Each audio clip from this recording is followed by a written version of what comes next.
sobrang taas ng respeto ko kay Jojo. Si Sir Nino, wag lang po niyong kumprontahin. Sa chairman lang po. Sinasabi ko lang na hindi ako makapaniwala doon sa nangyari kasi nga katrabaho ko, nire-respeto ko. Kung okay lang, di wala kami rito sana ngayon. Diba? Tsaka hindi sana nag-iiyak yung anak ko. Hindi po kami gumawa ng kahit anong sexual harassment or abuse laban kay Sandro Mulak. Sa pagkakataong ito, sa harap ng iyong lahat, mariing tinatanggi po namin ang lahat ng mapanirang akusasyon na ito laban sa amin. Hindi naman po namin itinatangging bakla kami. Sa katunayan, ang pagiging bakla namin ang isa sa mga dahilan kaya kami naging creative. Namin ang pagiging bakla namin sa maayos na paraan para maitaguyod ang aming mga pamilya. Sir Nino Mulak, may tanong lang po kami. Nung kayo po ay nakapag-desisyon na magpunta sa NBI at magsagawa ng reklamo, paano niyo po isinagawa ito? Meron din po ba kayong kasamang abogado na nung kayo po ay nagpunta na sa NBI? Senator, thank you for the question. Nung una nga, kasi nga, ako talaga nung sinabi sa akin ng anak ko, hindi ako makapaniwala na nangyari. Kasi tulad na sabi ko, sobrang taas ng respeto ko kay Jojo. Sir Nino, wag lang po niyong kumprontahin. Sa chairman lang po. Sinasabi ko lang na hindi ako makapaniwala doon sa nangyari kasi nga, katrabaho ko, nire-respeto ko. So yun. So talagang hindi ko alam kung anong gagawin talaga noong una. So ang naisip namin gawin was go to Senator Bong Revilla.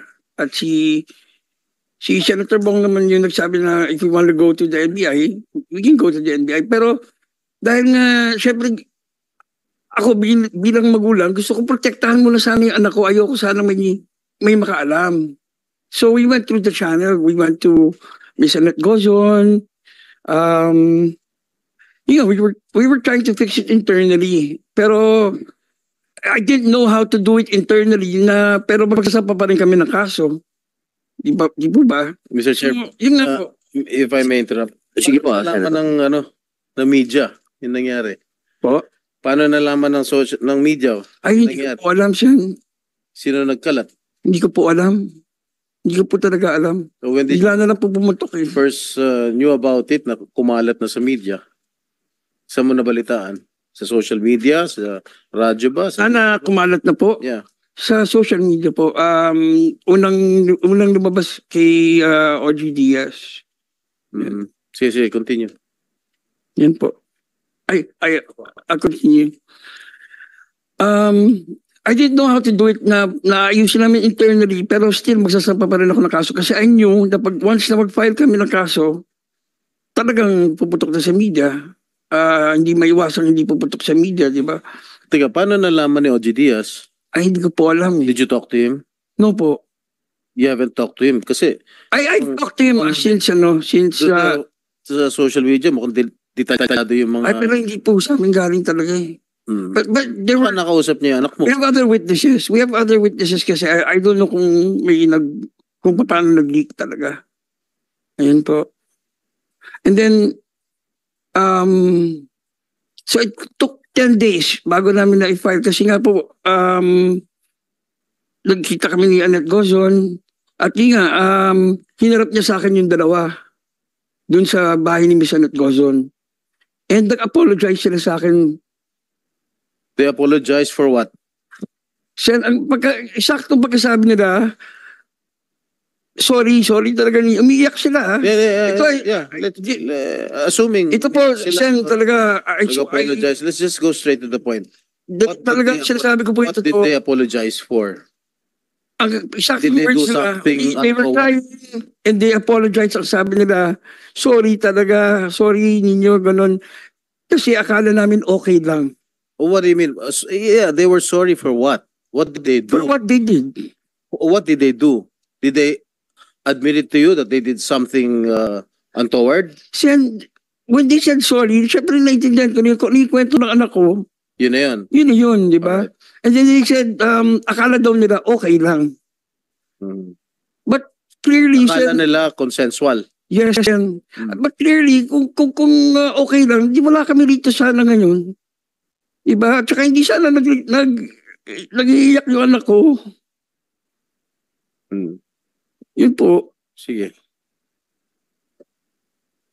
And Ms. Annette Gonzales was our witness during that meeting. Yun po. Okay, if I may, Mr. Chair. Let's just, Yes, Senator. I think this will be your last hearing, so let's go straight to the point. Jojo Nones and Richard Cruz, are you represented by any lawyer? You can give you can give legal advice if you wish. All right. Thank you. Diba may bigote ka dati sa Facebook? May bigote ka, Jojo. Sino ba si Jojo dyan? Nag-ahit ka na? Ang bigote mo?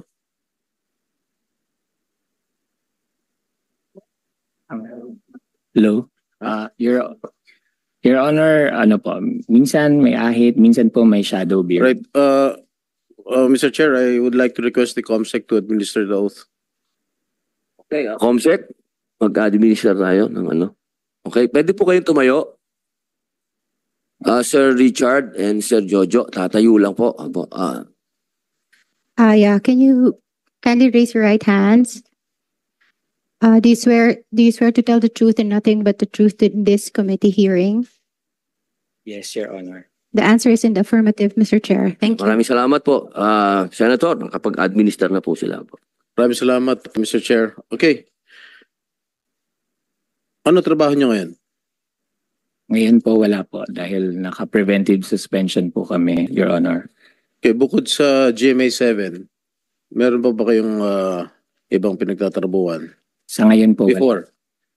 No, hindi pa kayo ni-issue ng preventive suspension. GMA lang. Nung- GMA lang po. Yep. Okay. Sinasabi ng GMA, independent contractors kayo. Correct. Hindi kayo sinusweldoan ng monthly. Hindi po. Ano? Hanggang may kontrata, may sweldo. Hanggat may kontrata, may sweldo. Ibig sabihin per project. Yes. So pag meron kayong isang teleserye na 6 na buwan tatagal, 6 na buwan lang sweldo niya. Am I correct? Pag sa director po. As a Pag director, ganun. director ka ba ano? Sino bang director? Sa ngayon po nagdidirect po ako. Ikaw. Opo. Ikaw, Your Honor. Richard.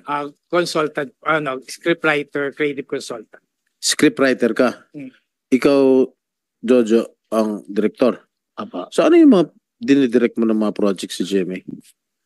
Meron po akong bago po ang lahat nangyari to. Meron po ako bagong director lang po ako na pinag-direct ng network. Dati po consultant din po ako, drama consultant. Tapos nalipat po ako sa posisyon na director. So, So- nagdidirect po ako ng teleserye na panghapon. Gaano na kayo katagal nagtatrabaho sa GMA? Ako po, 24 years po. Doon sa 24 years na yun, hindi kayo nagtrabaho sa halimbawa sa ABS-CBN, sa TV5? Nag-ABS-CBN po ako from 1996 to 2000. Then 2000 to 2024 po sa GMA. Nag-stick ka na sa GMA? Yes po. What about you, Direk? Nakapag-work din po ako sa ABS mga early 2000s. Tapos Hmm. nag-ABC5 po ako, tapos TV5, tapos nakapag-MZ din po. Okay, during the night of the alleged incident, ano ginagawa niyo sa event ng GMA? Nag-attend po kami ng GMA gala, Your Honor. That was GMA sponsored. Yes po, Your Honor. Kayo ba ay naimbitahan dito? Yes po, Your Honor. Meron po kaming formal invitation. Anong oras natapos yung event? Around midnight po, Your Honor. Ha? Around or close to midnight po, Your Honor. Close to midnight. Opo. Nung mga nakalipas na event ng GMA, kayo rin ba ay naimbitahan? Yes po, Your Honor. Nag-book din ba kayo ng hotel room? Hindi po, Your Honor. Bakit? Usually po pag GMA Gala, Your Honor, fully booked po yung mga hotels doon sa area. Mahirap Kaya po nung gabing yun, saan kayo saan ba ginawa yung gala? sa Pati Marriott pronounce it, Hotel Gala o po. gala? Oh. Sa Ha? Marriott Hotel po, Marriott. Your Where Honor. were you billeted? In Belmont Hotel po, Your Honor. So, magkalapit. lang magkalapit. po. Yes po, Pwede Your Honor. kang lumakad. Opo, Your Honor. So, nag-book kayo ng hotel dun sa, ano yan? Sa Belmont po, Belmont. Your Honor. Opo. Saan yung event? Sa Marriott po, Your Marriott. Honor. Sino nagbayad dun sa Belmont? Ako po. Hindi Kasi- sponsored ng GMA. Hindi po. Di ba lahat ng mga artista, lahat ng mga konektado sa GMA, Ay. di ba ni-sponsoran ng Hindi po, automatic hindi na yun na sagot ng GMA 7? Opo. So kayo, Lahat po ng consultants, yung mga creative, nag-book kami sa Belmont. okay, diretsuin ko na kayo ha. But before I ask you direct questions, bakit di kayo sumipot last hearing? Meron po kaming prepared statement. Pwede po ba namin basahin? Meron po kaming prepared na statement regarding that. Pwede po namin basahin, Your Honor. Sige. I forgot to give you a chance to give your Thank opening. you, Your Honor. Go ahead. Thank you. po. To the Honorable Chairman of the Senate Committee on Public Information and Mass Media, Honorable Senator Robin Padilla, to all the senators present today, especially Senator Jinggoy Ejercito Estrada, President pro tempore. To all the resource persons and friends from the press, magandang tanghali po sa inyong lahat. Bago po ang lahat, ay nais po naming humingi ng paumanhin sa hindi namin pagdalo sa nakaraang pagdinig. Inaamin po namin na natakot po kami na masubject sa media circus at premature trial. Gayun din po, natakot din po kami na baka malabag po namin ang confidentiality ng investigasyon na isinasagawa ng NBI nang nagsimula na ang mga panahong yon at nagpapatuloy pa rin sa ngayon.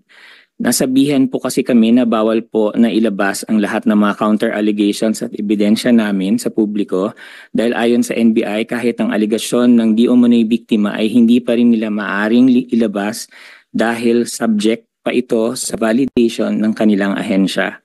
Lahat pa raw po ng hawak ng NBI hindi pa ebidensya hanggat hindi pa naipapasa sa piskalya.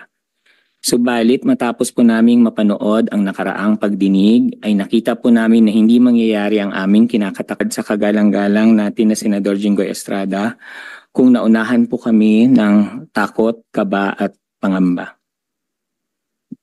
Opo, kami po ang independent contractors ng GMA Network na tinutukoy sa mga online posts na kumalat noong mga nakaraang araw. Subalit, hindi po kami gumawa ng kahit anong sexual harassment or abuse laban kay Sandro Mulak. Sa pagkakataong ito, sa harap ng iyong lahat, mariing tinatanggi po namin ang lahat ng mapanirang akusasyon na ito laban sa amin. Kami po ay hindi executives ng GMA Network tulad ng mga lumalabas. Daliwas sa sinasabi sa online, wala po kaming kapangyarihan or impluensya sa network, lalong-lalo na sa mga artista nito. Sinabi naman po ng GMA na hindi kami regular employee ng network. Alam po namin na konting pagkakamali lamang na nagawa namin sa production ay maaring ma-terminate ang aming kontrata at mawalan kami ng trabaho. Subalit, tumagal kami sa telebisyon ng more or less 30 years. At bago ang pangyayaring ito, ay malawak ang naging kontribusyon namin sa industriya sa telebisyon sa pamamagitan na naiambag namin mga award-winning at top-rating television shows and teleseries.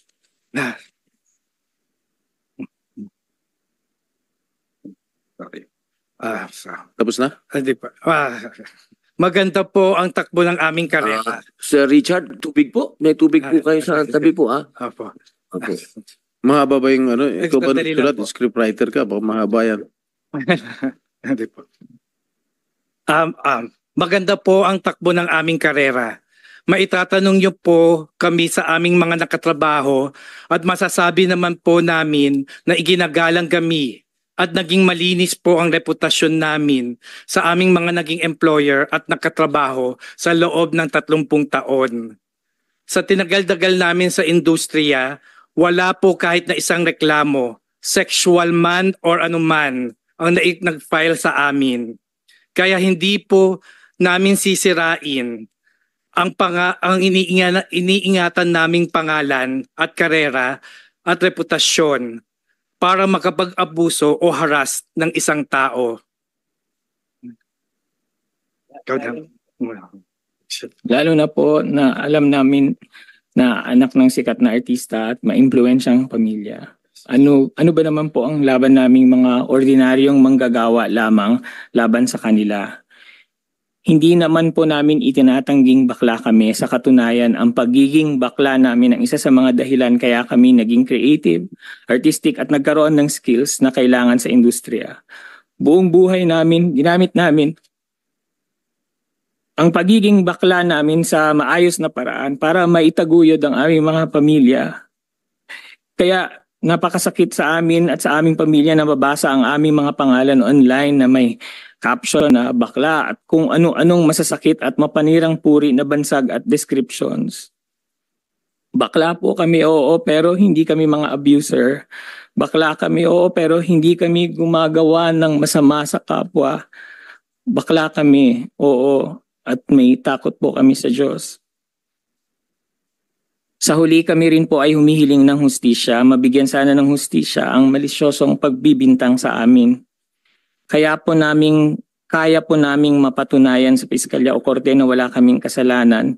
Hintayin lang po sana natin ang proseso, ang due process. Habang hinihintay po yan, humihiling po kami sa sambayanan na wag niyo po muna kaming husgahan. Iba ko na parang mga convicted na criminals. Kay Sandro, wala kaming ginawang masama sa iyo at alam mo yan sa puso mo. Hindi pa huli ang lahat. Magsabi ng totoo sa lahat ng mga sumusuporta sa amin. Lalo na ang mga nakatrabaho namin sa industriya na dahil kilala kami ay hindi naniniwala na magagawa namin ito. At sa lahat ng mga netizens na nagsasabi na ikaso muna at huwag kami i-publicity trial, maraming salamat po. Napakalaking bagay sa amin sa panahong ito ang ganyang mga mensahe. Maraming salamat din po sa komite, sa inyo, Senators Padilla at Senators Estrada.